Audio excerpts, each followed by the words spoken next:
Gracias, Eli, por tenerme de nuevo en el programa, aquí en otro segmento de Hoy con Claudia. Muy feliz de poder representar a la Comisión de Ciudadanos por los Derechos Humanos, que es una organización no política, sin fines de lucro, no religiosa, creada para educar al público sobre sus derechos en el campo de la salud mental. Y algo súper importante es que nos aseguramos que cualquier abuso cometido por la industria de la psiquiatría, por cualquier médico psiquiatra, por cualquier profesional de la psiquiatría, sean denunciados a las autoridades competentes. Y para eso nos pueden llamar a las oficinas de CCHR Internacional ubicada en la ciudad de Los Ángeles, en el estado de California, al 323-467-4242, 323-467-4242. Y si está aquí en el estado de la Florida, nos puede llamar al 1-800-782-2878. ¿De qué les voy a hablar hoy? Pues aquí estoy en el Museo de la Industria de la Muerte, que está ubicado, particularmente estamos ubicados en el estado de la Florida, de los cuales vamos a dar a conocer todos los paneles. Y usted va a saber todo respecto a la industria de la psiquiatría desde sus inicios hasta el día de hoy. Las cosas que se han hecho, las atrocidades que se han cometido, lo que se ha hecho en nombre de la salud mental. Y valga decir que la Comisión de Ciudadanos por los Derechos Humanos fue fundada en el año 1969 por el psiquiatra, el doctor Thomas Sass, y por la Iglesia de Scientology para defender, cuidar y proteger los derechos de los ciudadanos con respecto al tema de la salud mental. Bueno, sin mayor preámbulos, aquí les invito a que nos visiten y se adentren dentro del museo, que es la industria de la muerte del Museo de CCHR aquí en Florida. El hombre es el único animal que se tropieza 2 veces con la misma piedra. Escuchen esto, mensaje subliminal. El único animal, somos animales. La psiquiatría se basa básicamente en la premisa de que somos animales. Y aquí les dejo este video impactante.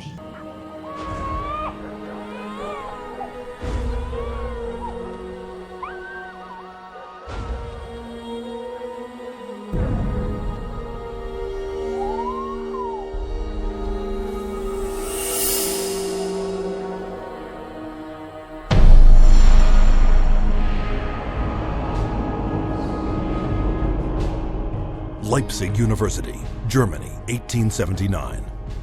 Professor Wilhelm Wundt experiments on the human senses. Wundt declares man's thoughts, personality, and behavior are nothing more than chemical reactions in the brain. Wundt became frustrated with his inability to change behavior because he was dealing with the original, psychology. That's the psyche, that's the soul. He created a new science, which was based on man being an animal without a soul, to be trained, not to be a thinker, but to be trained. Students from around the world gathered to study Wundt's new definition of man as a soulless organism. The spirit of the age was summed up by German philosopher Friedrich Nietzsche. Gott ist tot, Gott bleibt tot. Und wir haben ihn getötet. Following Wundt's theory, a Russian, Ivan Pavlov, conducted animal experiments seeking methods to modify behavior. Pavlov studied Wilhelm Wundt in Leipzig, Germany, in the late 1800s. And he experimented with dogs with electrodes and stimulus response, denying privileges, to denying rewards. And he noticed that when you brought out some food in front of animals, dogs in particular, that they would begin to salivate. So he'd ring the bell at the same time that he brought the food out, and then eventually, instead of bringing the food out, he just rang the bell, and of course the dogs got all excited. He called that a conditioned reflex. Pavlov's first human subjects were children. He punched holes in their cheeks to collect and measure their saliva. Pavlovian conditioning became one of the major foundations of a lot of behavioral science research in the 20th century.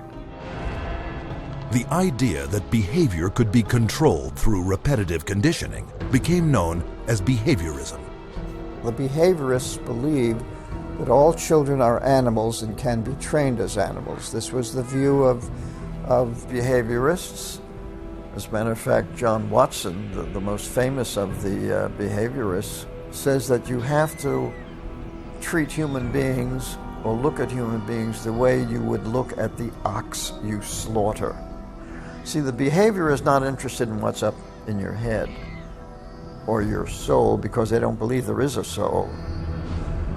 Watson's successor, Harvard psychologist B.F. Skinner, believed all behavior could be manipulated to suit whatever ends the behavioral psychologist was seeking.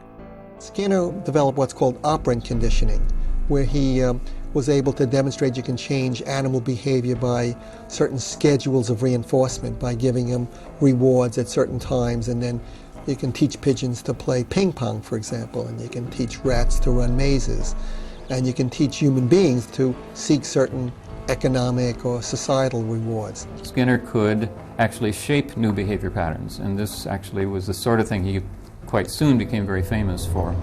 Perhaps his most notorious experiment was the Skinner box. He was designing the Skinner box, which is something like a big plate pan, but everything in it's controlled. The temperature's controlled, the light's controlled, and so on. And the idea is then you present children with certain stimuli that you want them to learn to react to. For nearly a year, Skinner isolated his daughter in a box similar to those he built for rats. The child was stimulated and had to respond in a certain way, like a chicken or a rat in a cage, because they firmly believe that children are animals. If you believe, though, that a child is a human being, you can't train him like a rat. Today, about $40 million a year in taxpayer money is paid out by the United States National Institute of Mental Health for behavioral psychology research, a total of $20 billion for all research since 1948. With these funds, psychiatrists apply the same conditioning techniques developed by Pavlov, Watson, and Skinner. Case in point, a juvenile detention center where children are hooked up to batteries delivering peak values of up to 270 volts and shocked in a procedure called aversion therapy. Antoine was having a number of problems because he was up at a center that was shocking him every time he did anything. There was a button on a little, almost like a TV remote, that would be used and pushed. They will get an additional shock for trying to remove the electrode. So they're expected to sit there and let this electricity pass through their skin without trying to remove it. If they yell in anticipation of the shock, they will shock the student an additional time for yell. The cost to send a student to Judge Rottenberg from New York is about $214,000 per student. These students are tortured. They're given this electric shock therapy for no other reason but to inflict pain. Other techniques include administering electric shock to treat sexual deviance, sending powerful magnetic impulses through the skull to interrupt brain activity, and shooting high voltage through surgically implanted electrodes, all to stifle problem behavior, and costing up to $100,000 per patient. And while this science without a soul led to behavior modification techniques that continue to generate billions in research and treatment, it also laid the groundwork for another psychiatric movement that would cause the deaths of millions.